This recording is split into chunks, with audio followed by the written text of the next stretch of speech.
The Google Pixel 6 Pro. Now, there's not a whole lot I could say about this device, but the biggest thing I could give to this device, the biggest praise I can give to it, it just works. And it works extremely well. Now, the thing that I still love about this device, I love this design. I really do. Of course, the 8 Pro is the latest from them, but I just like all the cameras back here being just one visor. Everything, all the cameras are hitting, not no extra rings or anything. Only thing you can see is the flash.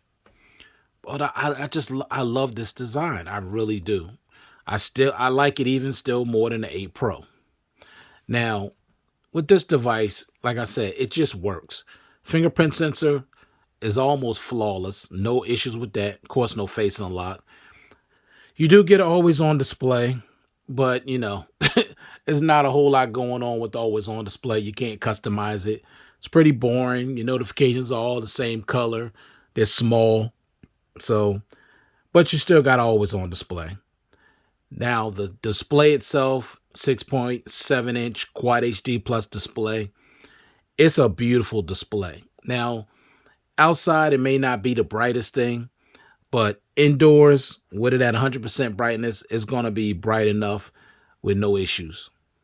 The build quality on this is excellent. You got Gorilla Glass Victus on the front, and you got this beautiful build on the back. I mean, now, this is the kind of phone that you wouldn't want to use a case on, honestly, because the build quality feels so nice in the hand. But for me, I like cases not only for protection, but they actually make the phone feel bigger. Now, for me, I don't like thin cases. I want my phone to feel thicker, feel bigger. That's just me. Now, everybody don't, everybody don't feel like that. But with me, I want my phone to feel bigger. When I'm watching content or just the way it just feels in my hand, I want it to feel thicker and bigger because I don't like thin phones either. This phone is a little thin, not super thin, but it's a little thin. So when I put this case on, it makes it feel a lot thicker and more substantial in my hand and easier to hold in my hand. Even though, like I said, I like the way it feels without the case. But beautiful display, beautiful performance. I mean, when it comes to performance, the phone just works. Everything opens up pretty quickly. It is nice and smooth. Now, I'm not currently using I'm currently using a Nova launcher. So I'm not using the Pixel launcher only because I could not get rid of that Google bar, which I did not want on my home screen, and I could not get rid of that weather or time widget at the top. So the only way to get rid of it was to download Nova Launcher, and I like it better. I could put more icons on the front, and they're a lot smaller. But this is what I wanted. I didn't need the Google feed. I don't need that. I don't care. I could care less about the Google feed. Everything is set up the way I want it.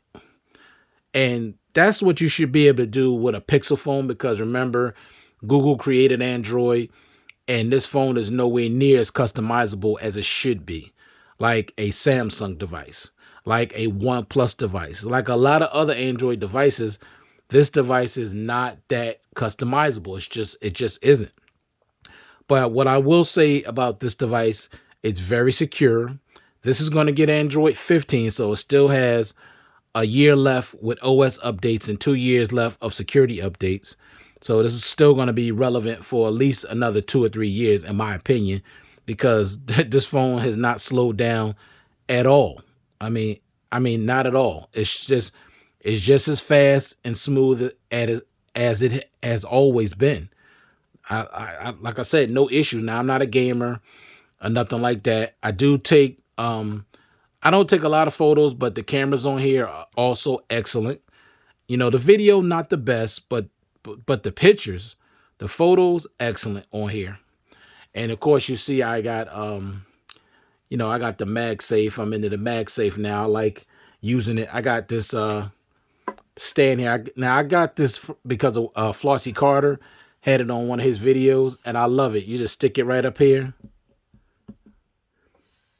and it automatically starts charging. You could, adjust this adjust this to go back, go forward. You know, it's adjustable, so I like that. You just stick it on here, and it just starts charging up the device. It magnetizes. See how it just came on? And you just stick it there, and it'll hold there. Now, you could also turn it around like this. Say if you wanted to watch something while I was charging, you could do that. And on top of that, which makes it really cool, you got a wireless charging down here. So now it's charging. As you can see this red light right there, you can charge another phone. And how it's magnetized because of the magnet lock. So you got wireless charging up here, wireless charging down here. So you can charge two devices at the same time. And I use it a lot to do that. So I love this. You know, this is not a MagSafe case. It's just the magnet that I put on the back of this case. But back to the phone.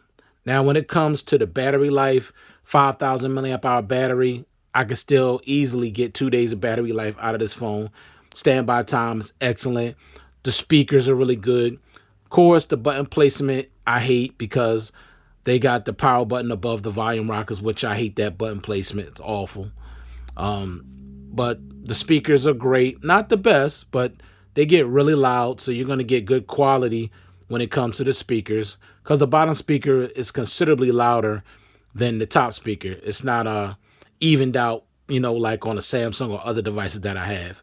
Of course, you got your camera up at top in the middle, which is where I like it. No bezels on this device at all, really, at all. So slightly curved, no big deal. Got this case on. There's no accidental touches. That's the one thing. You get yourself a good case. Accidental touches is not going to be an issue if you have a phone with a curved display. For those of you, you know, that, you know, some people like curved displays, some people don't. But there seemed to be an outcry lately about having a flat display. I'm hearing a lot of YouTubers talk about how they want a flat display. It don't matter to me because I put cases on all my phones. Once I put a case on the phone, you know, the accidental touches is not an issue at all. But the speech to text on here is probably my favorite feature of this device. I don't really use the other AI features on here at all. And it's loaded down with Google, you know, software that, you know, could be helpful in a lot of things, but I just don't use it. It's not useful for me. So for me, this phone is somewhat boring, but I will say this, it just works. You can get it for dirt cheap. You could probably get this for under 300, more than likely at Amazon, under 300 bucks. And this is a flagship device, IP68 water and dust resistance, wireless charging, reverse wireless charging. It's a full-fledged flagship. Now, it doesn't have any expandable storage, no headphone jack, no IR blast or things like that, but probably most people don't care about that. I do, and Flossy Carter does, but that's just us. But other than that, it's a great device. It really is. It's definitely worthy of picking up in 2024. It's still very relevant. Like I said, excellent pictures. You know, I'm serious. The pictures on this device takes are phenomenal. They're excellent. This can hang with any camera in 2024. Trust me. Okay. Great display, great battery life, great performance, you know, great speakers, great build quality, great design, great software. You're getting the full package with the Google Pixel 6 Pro. And of course, you can add a MagSafe magnet, or you can get an actual MagSafe case and enjoy that MagSafe life. I'm telling you. So thank you all for taking the time to view this content. I do appreciate it. Hope everybody out there staying safe, staying well, and I'll check you guys out in the next one. I definitely recommend the Google Pixel 6 Pro in 2024. Peace.